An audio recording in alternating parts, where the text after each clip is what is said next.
So, hello everyone. Today we are doing the final lesson talking about the myriad usages of the no particle. And we're going to jump into, I believe, three more today. It's the last grouping that we'll have, and these three really don't relate to one another at all. We're kind of jumping here and there, but you will, once you see these, you'll realize that you've probably been seeing them already in sentence usages, and now you'll get to know what they mean. So let's jump in. Now, this first pattern is something that you probably have not done this particular way of using the language, but this concept is extremely common in Japanese. And what I'm talking about is how Japanese likes to the frustration of learners when you're first getting started, it likes to not repeat things. It uses context so heavily that if you mention something earlier, one sentence, four sentences before, you won't mention it again if you don't need to. The common example, the thing that we learn, is when we are giving self-introductions. You know, and first you say your name, next you say where you came from or how old you are, what you like, and how many times you say watashi, though. It's usually just the first time. You know, its first time is watashi wa Michael to moshimasu. America kara kimashita. And literally it sounds like came from America. You don't say watashi wa over and over and over again because it's understood. And you see that happening very often in Japanese, and I have no doubt that you've run into it before. This is another very specific use of that by using no. And what it does is if you have mentioned a noun earlier in the passage, and you don't need to mention it again, you can actually drop that noun out and replace it with a no. And it could be used in a range of situations. And at this point, you're probably thinking, this makes no sense to me. I have no idea what's going on. But let's take a look at some examples. I think it's going to clarify things for you. So we've got two examples on the screen, and it looks like a lot, but it's actually two sentences, two different forms of the sentences. Now take a look at the sentence on the top. この時計は私の時計です. By the way, do you know why Renshu has those underlines underneath the toke? Any ideas? It's an irregular reading, exactly. What it means is that one or more of the kanji characters is being represented by a reading that doesn't actually exist for that character. And in this case, the first character is usually toki, time. Or sometimes it's ji. You know, if it comes as, 9 o'clock, kuji. However, to is not a reading for that kanji. The second character actually does have the reading kei. So in Renshu, we use those underlines to say, hey, this kanji is read this way, or this kanji compound is read this way. However, it's not a standard form. You know, it's correct, but it's not standard in the sense that you can look up that reading and find it in the kanji dictionary.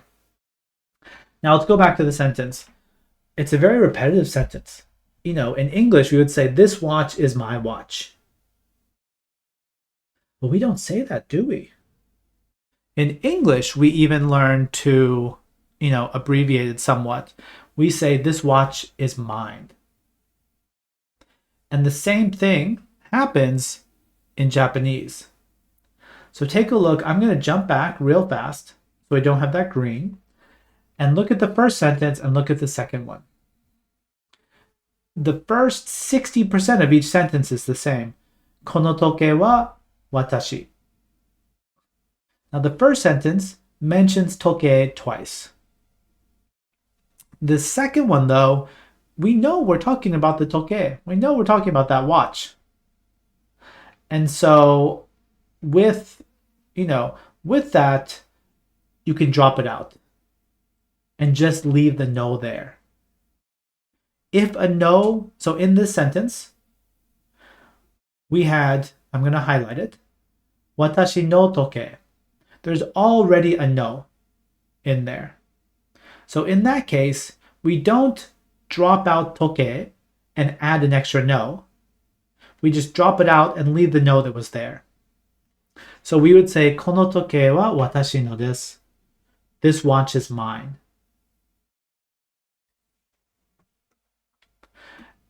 And it sounds more natural. It's easier to say, because it's less words that are coming out of your mouth.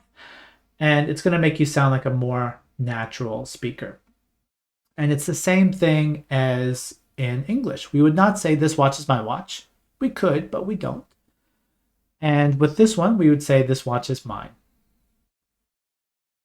When a no is already there, we don't need to add another no. We just drop off the noun that we don't need to say anymore. So we would not say, kono toke wa watashi no no desu. It sounds like fun. I wish we did have to say that, but we don't. Kono toke wa watashi no desu. You just drop that noun, and it's understood because it was mentioned earlier in the sentence. Now the second one is a little different. Take a look at it. Sensei no hono kariru.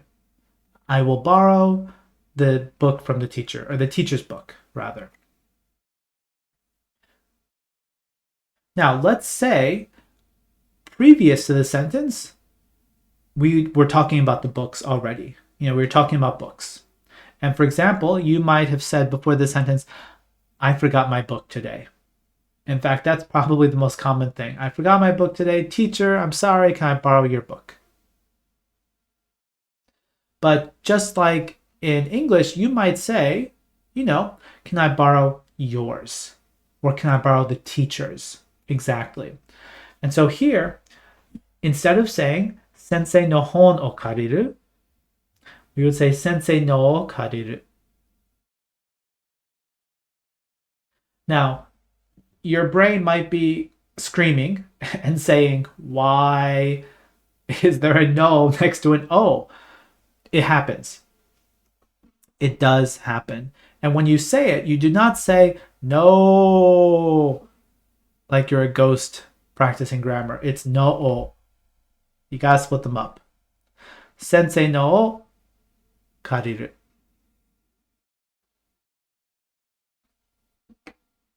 And again, why is this happening? It's happening because previously, and in this example, it's not written here on the screen, but previously the book was already talked about. That way you don't need to mention it. Now with both of these, with the first one and the second one, we are talking about possessive. The possessive no was already there. It was watashi no toke, sensei no hon. So there was no need to add that extra no. We just changed it to watashi no, sensei no. What happens when we don't have that possessive element in the sentence, though? Let's look at these next pairs of sentences. Kirei na kutsu o kaimashita. Now again, we're presuming that there's context here, that we are talking about the shoes. So let me ask you, what could the question have been before this? What could create an answer like this? What would you ask? And then someone said, I bought the pretty shoes. What would someone ask before that? Any ideas? Probably, so I see two. One person said, what did you buy? And one person said, what shoes did you buy? It's probably the shoe one, because we need to establish the context that we're talking about shoes. If we said, what did you buy? And you said, the second version of the sentence, kirei na no o kaimashita. I bought the pretty ones. Oh, what ones are you talking about? However, if the question beforehand was, hey, which shoes did you buy? Did you buy the cute ones, the pretty ones, the cheap ones? Oh, I bought the pretty ones. Then you have that context established. You know we're talking about shoes. So instead of saying, which shoes did you buy? Which shoes did you buy? I bought the pretty shoes. I bought the pretty ones. You know, we say ones in English instead of saying shoes. What's the ones? What does one or ones in Japanese? We use that no. Now, here, look at how this contrasts with the sentences we had before. I'm going to jump back real fast. Before, we just dropped out the noun. So instead of saying watashi no toke, we said watashi no. With this one though, it says kirei na kutsu o kaimashita. Instead of saying that, we are dropping that kutsu out and we're replacing it with no. So the noun's going goodbye. And instead of that, we're sticking the no in its place. So the shortened form would be kirei na no o kaimashita. Kirei na no o kaimashita. And again, with that no, if there's a O coming after it, you do need to split those up. You cannot just extend the vowel and carry on through.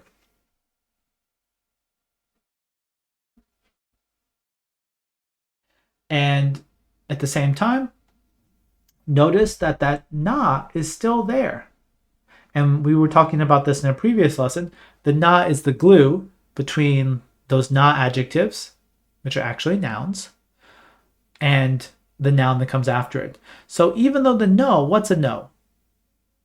It's a particle. However, it's taking the place of a noun.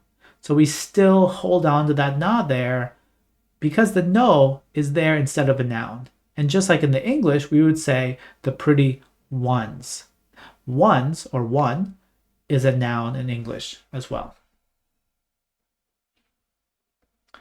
One more example. If we're talking about trains, and if you are like me and 20 years ago, you visit Japan and you stay out too late at night, and so the trains are not running anymore, you find a net cafe or a manga cafe to crash in, and then you take an early train the next morning. And so you might say, someone might say, hey, so which train did you end up taking? Oh, I took the early one. Hayai densha ni notta. We already know we're talking about trains, so why say it? Just say, hayai no ni notta.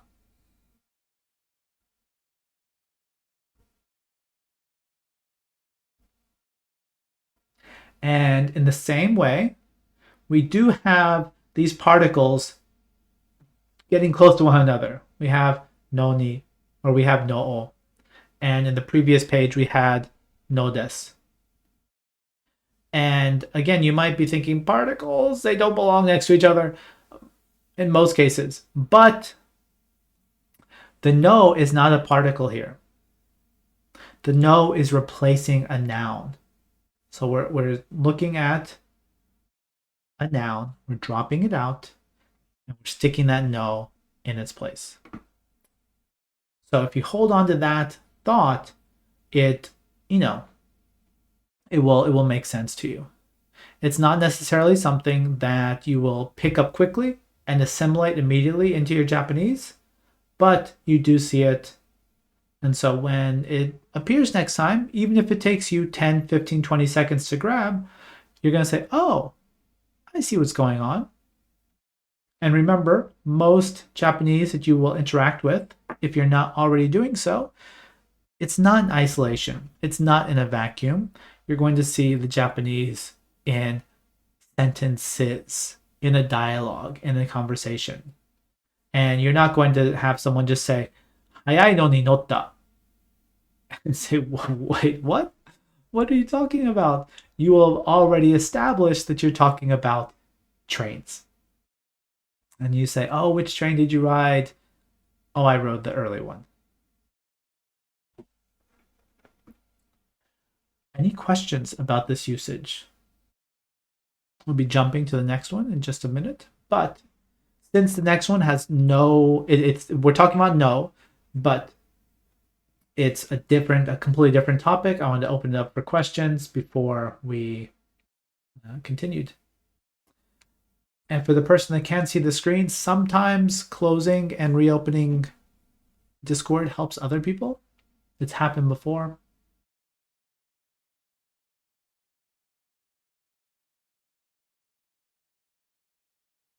But even if you can't see the screen, just know that this will be available in here in the Discord as a recording, as well as on our YouTube channel later on.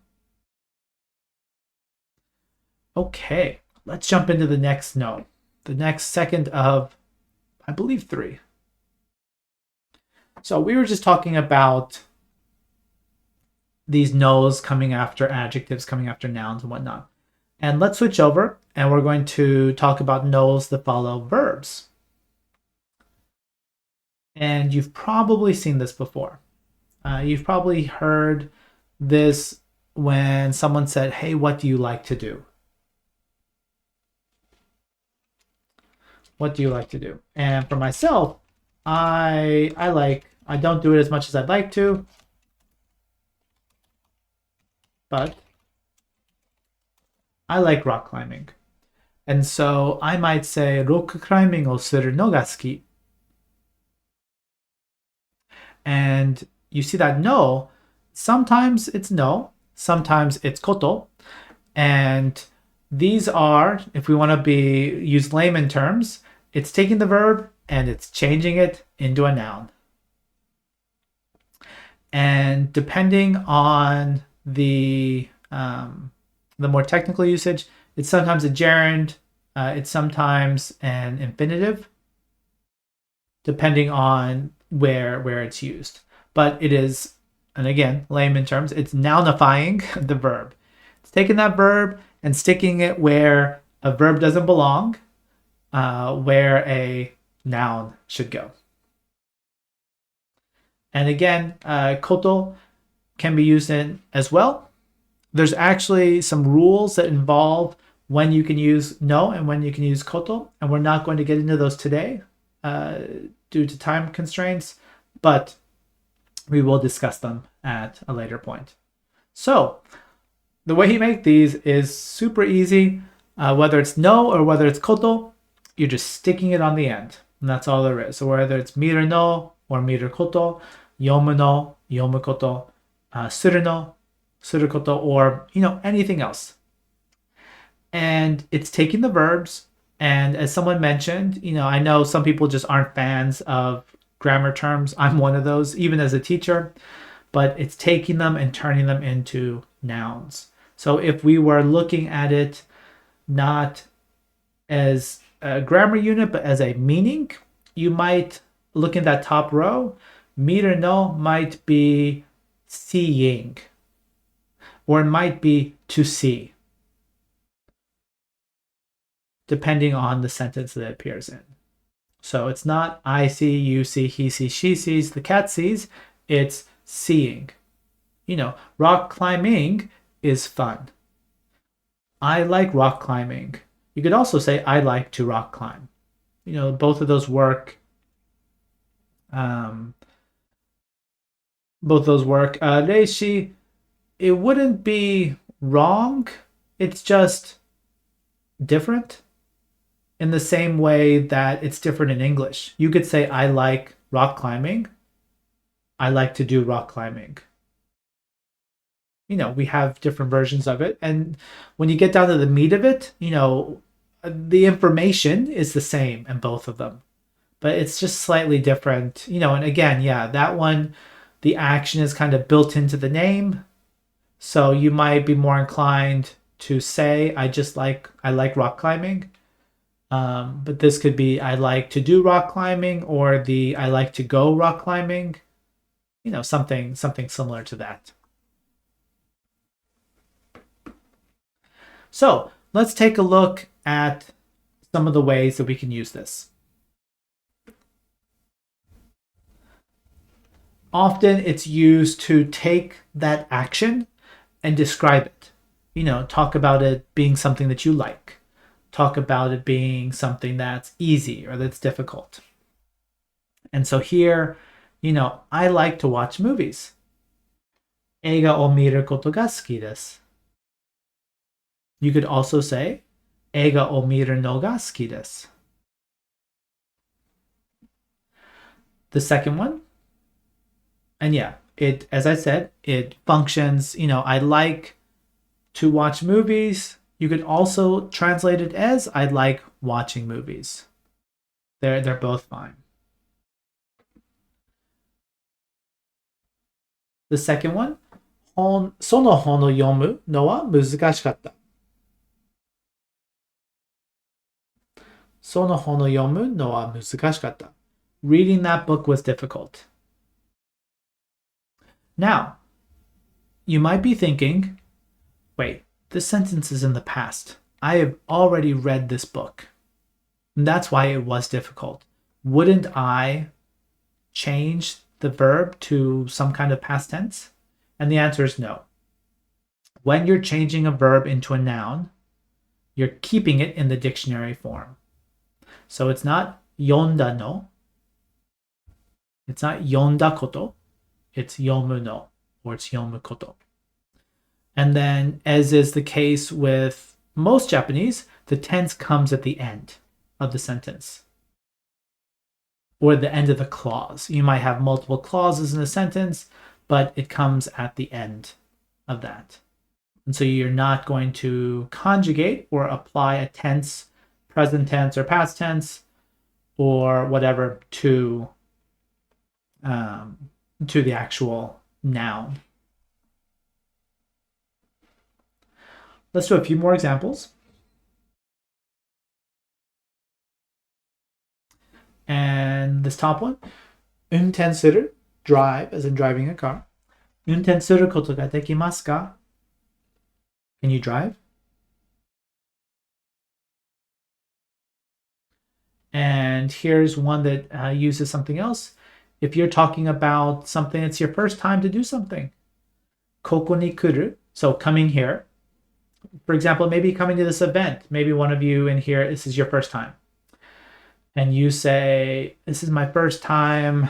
Let's do that. In fact, let me type that out. We usually call them events, so that's the word I'm going to use. What's the word for to participate? Anyone? Sanka, yes. So here's your sentence to describe possibly what might be the case for some of you. このイベント、このイベントに参加するのは初めてです。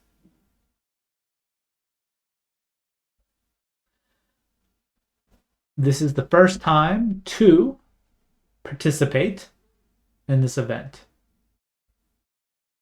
Or this is my first time participating in this event.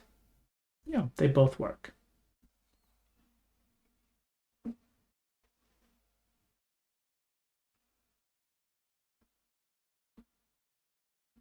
And someone mentioned gerund before. Gerund, those are those ing. It's not I am watching. It's the watching is fun or watching is hard or I can't do that. And yeah, it's as far as gerunds or infinitives are concerned, yeah, the sentence before 運転することができますか? Can you drive? That one's a little special. The ことができる form is a more specific form that we see very, very commonly, and we will talk about it at a later point. So don't worry about that. So before we jump into our last topic, I would like to practice this. And I'd like us to talk about, let's focus on these first two patterns. Let's think of some activity that you have done or do, and tell us what you think about it. Some activity and what you think about it. So here's what it's going to look like.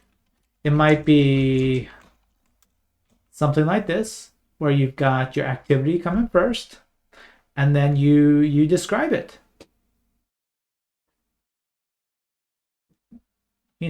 And you say it's fun, or it's hard, or it's impossible. So think of something, and it could be, I can almost guarantee someone's going to talk about Japanese. It's fun, you know, it's fun studying Japanese, or it's impossible writing kanji. But tell us about something, anything.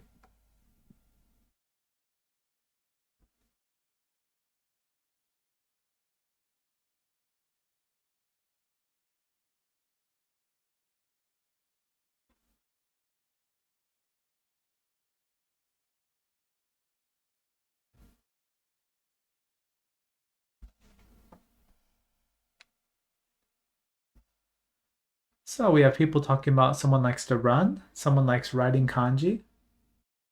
When I'm able to write kanji, I feel that way. When I can't, I feel terrible. Talking about enjoying playing games. It's fun to sing. It's hard. It's rough working.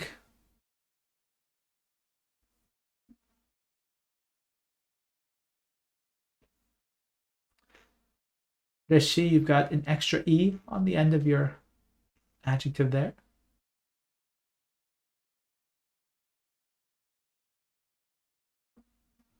While people are typing, I often talk about my son who's in first grade in elementary school in Japan. And it fascinates me the order that they learn things in Japanese, because we always like to compare ourselves to native speakers and say, oh, I'm at the level of a 6-year old or whatever. And interestingly, he brought home his homework yesterday. And so he's in Japan, they're in their second semester. So they're in the back half of the year. So he's about 60% done being a first grader. And he had one piece of homework that both had writing kanji, such as he was writing the kanji for aoi, for example, blue, or sora. And on the back side of that page, he was practicing katakana, su and shi and no. All those katakana that look the same. It was crazy that they were learning some kanji that have 6, 7, 8 strokes at the same time that they're still practicing the harder katakana. Like, even they know katakana is crazy.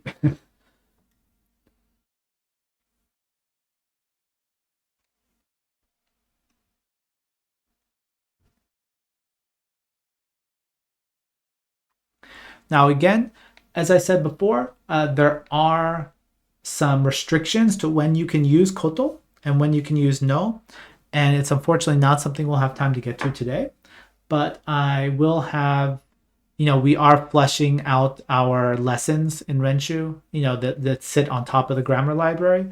But I have a link that I'll be able to give to you afterwards. It's not in Renshu, but it'll help clarify when to use no and when to use koto.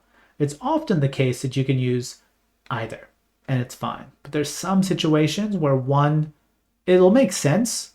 No one's going to not understand you, but one will sound more natural than the other. But I will give that link to you after the class is over. Let's jump into our last section for today. Okay, we're taking the no, and again, we're doing something completely different with it. We're taking the no and we are throwing it at the end of the sentence. It's not replacing anything. It's not getting added to anything. It's just sitting there at the end. And what does it do? It is a question. Ka is the question marker, the question particle that we all learned initially. And it's the polite form. It works in casual conversation, but it is not as casual as it could be. It still has a bit of formality to it. And if you want to go and fully, I'm making up words here, casualify your language, when you're speaking, you're going to hear that no is used very often. Much more often than ka is. And so instead of, it's basically a drop-in replacement where you would be using where you would be using ka, typically, you'll be using no. And so, for example, if you're asking someone what they're going to do, and, if we were doing the polite form of this, we'd say something like this. どうしますか? And what's interesting is どうするか. So if we make the verb casual, but we keep that ka on there, it almost sounds more pointed.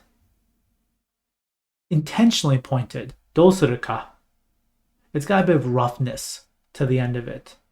Because you have a bit of casualness. You've got the suru instead of shimasu, but you also have a bit of politeness. You've got the ka. So it doesn't really sound, unless you're really pointing that question at someone.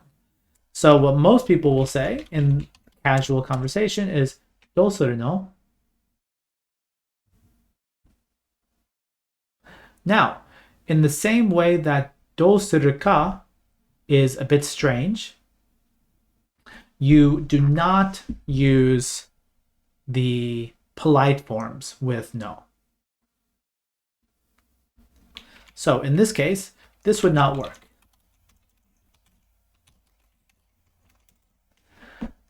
It's hard to say. It's when you try and say something and your brain's telling you don't say that. It's not right. どうしますの? It's just, it's weird. So you would not say this. Again, you're mixing formalities here. どうしますの? So you say どうするの? Instead of どうするか. Now this second sentence is a bit interesting. We're going to kind of step away from this a little bit and talk about something that's not quite in this topic. But first off, the sentence, 宿題終わったの? And again, instead of saying 終わったか, ka is got more of a like, you finished. It's not angry, but if I was angry, I would use ka instead of no.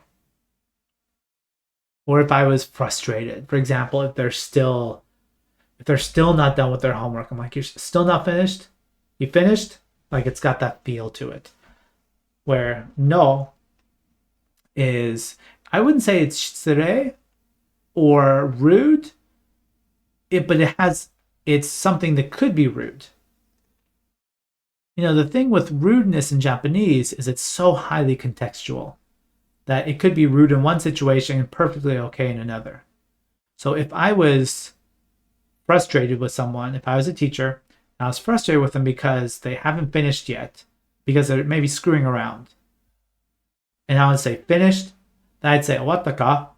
I'm not being rude, so to speak, but I'm showing my frustration through the language. So yeah, why would I be that blunt? I'd be blunt if I wanted to show some negative emotion to it. The no, though, has nothing particularly negative or positive. It's just neutral. It's just a question. 宿題終わったの? Finish with your homework? Now, can you hear something in particular with this no? Let me read the two sentences one more time. The first one was どうするの? And the second one is 宿題終わったの? What's going on with that no? Can you hear something? I bet you can.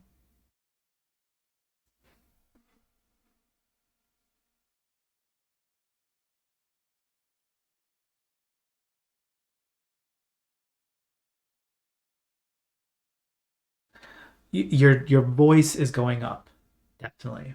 It's a rising, and this is nice. You pick these things up in Japanese or another language, and you think, why do they do that?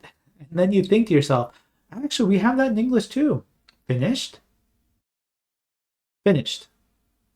The same word just by itself, whether my tone is flat or if it's rising at the end, can show whether or not it's a question or a statement. And the no typically has a rising intonation to highlight that question. Now, there's one more thing that's a little strange about this second sentence. Can anyone pick out what it is? It's not something we've really talked about or seen in the lessons up until this point. It has to do with the casual nature of the sentence. Yes, there's no, it's missing a particle. And one of these days, we're going to have a discussion just on casual usage, not a specific grammar point, but just casual top to bottom.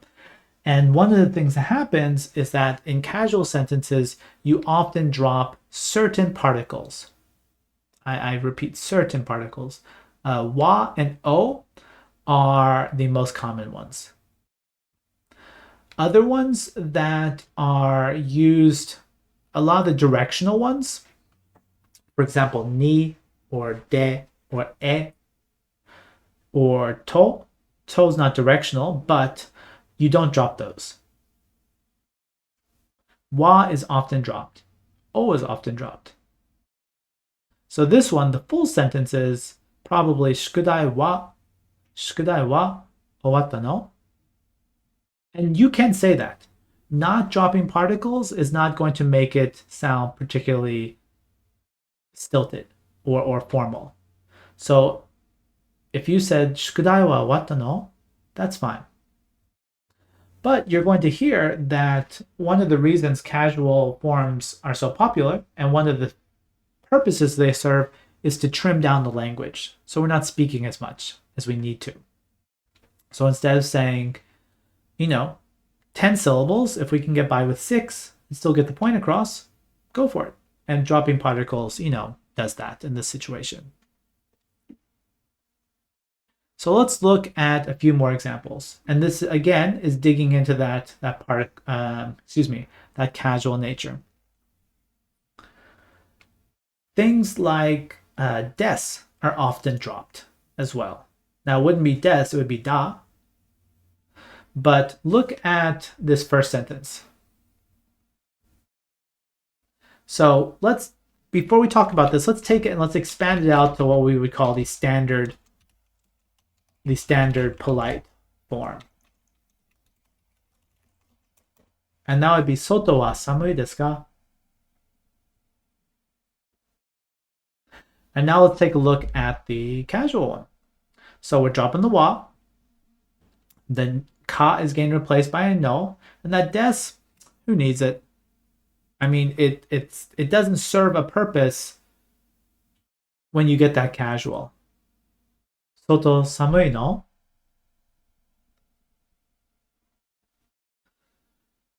Reshi, no. Actually, we haven't gotten into formal Japanese, but it'd probably be this. I'm just gonna leave it there for you. Do nasaimasu ka? Suru has another form that's used in honorific Japanese, and it's nasaru. And alongside that, it's a ru verb that conjugates differently from other ru verbs. So the ru drops and is replaced by an e, which is crazy. But we're not gonna get into that today. So do nasaimasu ka? Anyway, let's come back. So soto samui no? Cold outside? If you're asking someone if they're free. Now, again, if we were, let's stretch it out. Ima wa hima desu ka?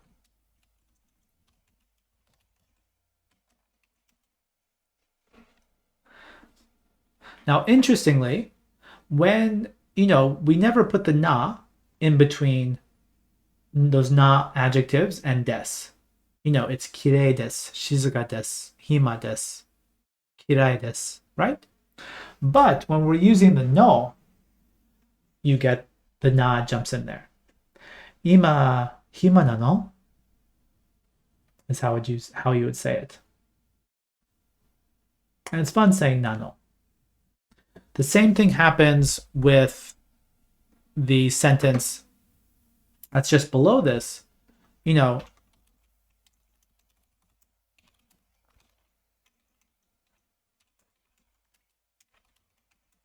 here's the full version.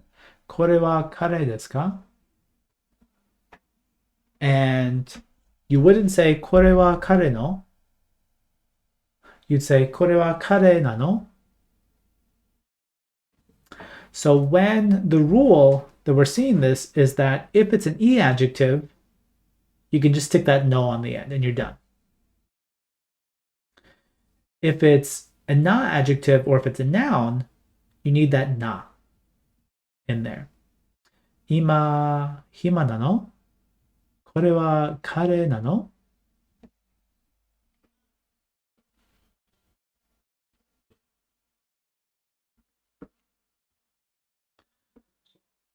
Now, with this, Stefu, really good question, and I'll get to it in just a minute. But yes, excellent question. Now, these examples, just by coincidence, happen to be using present tense. Samui, hima, kare. That's not a particular rule. It just happens to be what came up. And so you could say something like this. 昨日寒かったの? Was it cold yesterday? And that's fine. There's no use the present only with this. Anytime you could use a ka. 昨日寒かったですか? You can replace it with a no. The only thing is that we're keeping it casual, remember? And so we're using the casual or short forms of any adjectives or nouns, you know.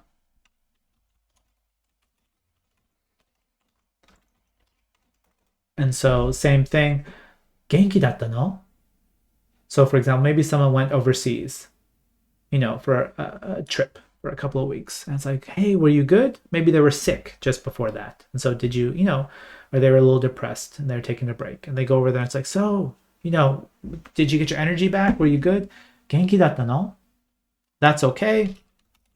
However, this one is not okay. Again, you're mixing formalities. Deshita is your straight up polite, your standard Japanese. And the no is your, you know, your casual.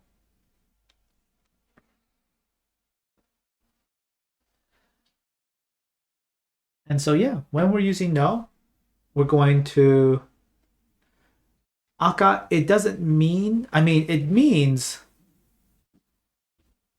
were you well, but it's incorrect. It's not correct grammar.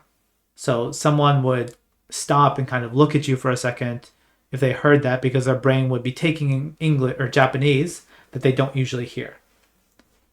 In the same way that if you were to say, yesterday, I were sleepy. It's wrong. I mean, we still get it. Most people will still understand it, but it's wrong. So it would sound wrong to the listener.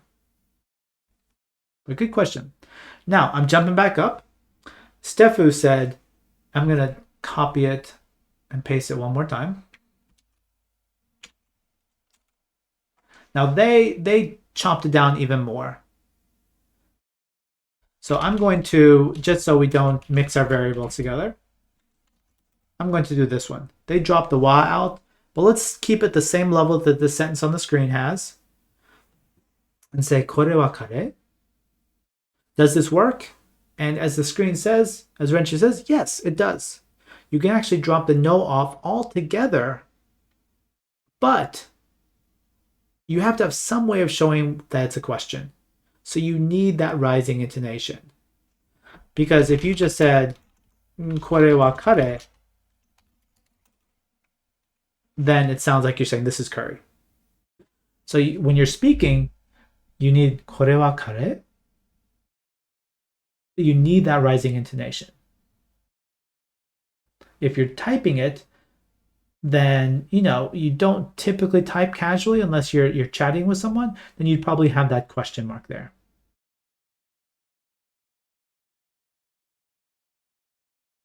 But just hook that no into your brain as your voice rises when you say it. Could I say kare nano? Sure. I mean, you could drop the kore. For example, if there's if there's a plate of food in front of you, and the other person is standing next to you, and you look at the food and then you look at the person, you say kare nano. Now maybe the other person's saying, "How can you not tell that that's not curry or it is curry?" But that aside, sure. With casual, people drop stuff all the time because if there's a single plate of food on the table, the context will lead the other person listening to say or to know, oh, we're talking about this plate in front of us. So you don't have to say kore. You could just say kare nano. Or if someone were to ask you, to give you a different example, say you're talking to someone and they made dinner for you. And they said, I cooked. And they said, ryori shimashita. And you're saying, ooh, I wonder what it is what you're thinking to yourself. And you say, kare nano? Is it curry? Because maybe you really want to eat curry. Kare nano? Then yeah, that would be fine. But casual as a topic is kind of a huge topic that as we continue with our lessons in this N4 level, the pre-intermediate level, we'll be hitting casual usages all over the place. And the example sentences that will come out in the lessons, you will start to see more and more casual forms alongside the polite forms. And if anything is particularly, this is only in polite usage or only for casual discussions, we will mention that. But anyway, that brings us to the end of today's lesson. If there are any questions, I'm happy to answer them. Otherwise, I will wrap things up.